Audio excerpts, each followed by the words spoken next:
At yun na nga mga mare, ngayong araw meron na naman tayong panibagong ganap. Huwag nyo nang tanungin kung sino yung mga kasama ko, as usual naman, diba? Kahit saan ako magpunta mga mare, ay sila rin ang aking mga kasama. At ito na nga mga mare, December na naman, marami na naman tayo nito mga kaanik-anikan, diba? Katulad na lang ng bibili tayo ng mga project ng mga anak natin, ng parol. Ilang araw na ako mga mare naghahagilap ng parol sa amin ay wala akong makita. Kasi ang talagang meron ng talagang tindang parol ay dito pa sa pinakang bayan, mamamasahe ka pang napakalayo. Magkano din to mga mare? O ano lang yung pinunta ko dito mga mare, yun lang yung project ng anak ko. Parol tsaka kandila lang mga mare, ay Diyos ko naman. At bakit naman kasi talaga yung parol ay hanapin ngayon, di kagaya dati? Pagtungtong pa lang ng October, November, December ay marami ng mga nakadisplay na parol. Ngayon kasi mga mare, kailangan mo pang bumaba ng bayan.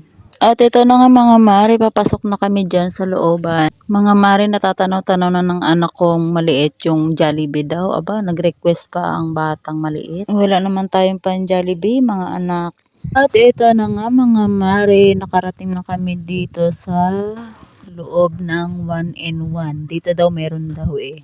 Naghahagilap na nga ako mga mare ng parol pero wala. Kaya naman pumunta ako dito sa kabilang side ay wala rin akong makita. Saan kaya yun? Ang sabi sa akin ng sales lady ay sa palengke daw po, kaya agad kaming lumipat ng palengke. Ayun, ura-urada. Pinapahanap sa akin ng teacher niya ay color red. Mga mare, simpleng parol lang ang nakita ko, kaya ayun, grinab ko na dahil wala nang ibang kulay, yan lang po. Mga mare, tapos na yung parol, kaya kandila na naman ang hahanapin ko. Wala kami makita sa palengke, kaya naisip ko pumunta ng DIY. Kaya ayan, ang gaganda ng Christmas tree oh. Tamang tingin lang tayo mga mare. Ayan, dito sa side wala din. Ayan yung Junakis kong makulit, galing pa kami school niyan.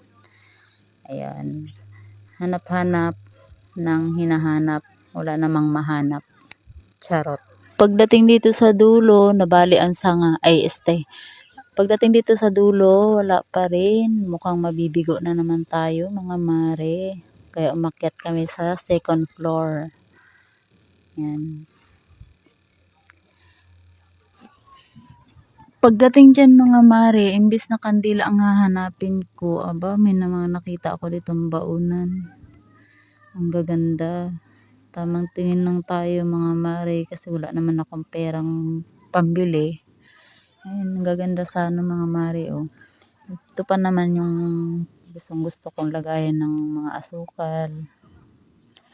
At syempre, tingin-tingin na lang tayo, konting aircon. Nakita ko nga ito mga mare, lagayan ng mga ulam, ng mga papasok sa school, sa trabaho, kaya binitbit ko na din. Ayan sana oh, ang dami sanang sandok. Nataypan ko kaso tamang type lang tayo, wala tayong pera. Saka na tayo dito pag meron na tayong madaming pera. Ayan, tamang ikot-ikot lang. Kakaikot-ikot namin dyan, nahilo na kami, charot.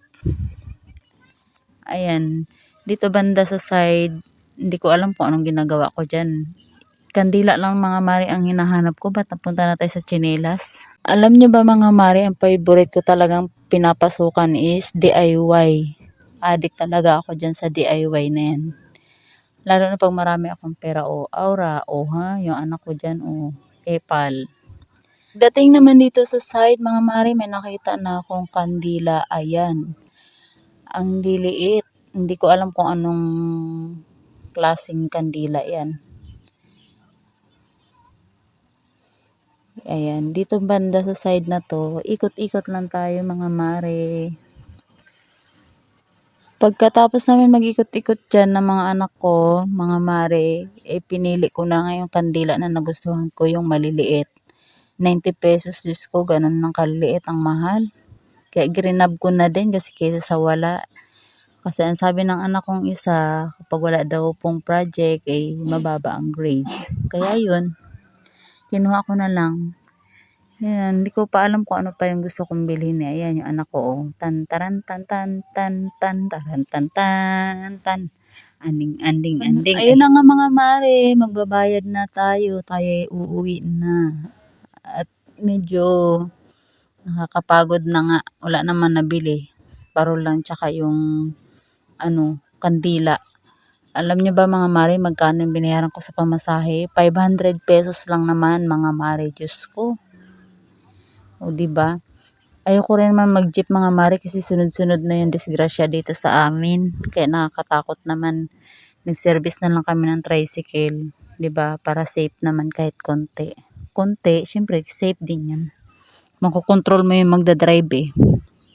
Lagi ko siya kinakalabit. Uy kuya, bumibilis na naman yung takbo mo. Uy kuya, dandahan lang. O, 'di ba?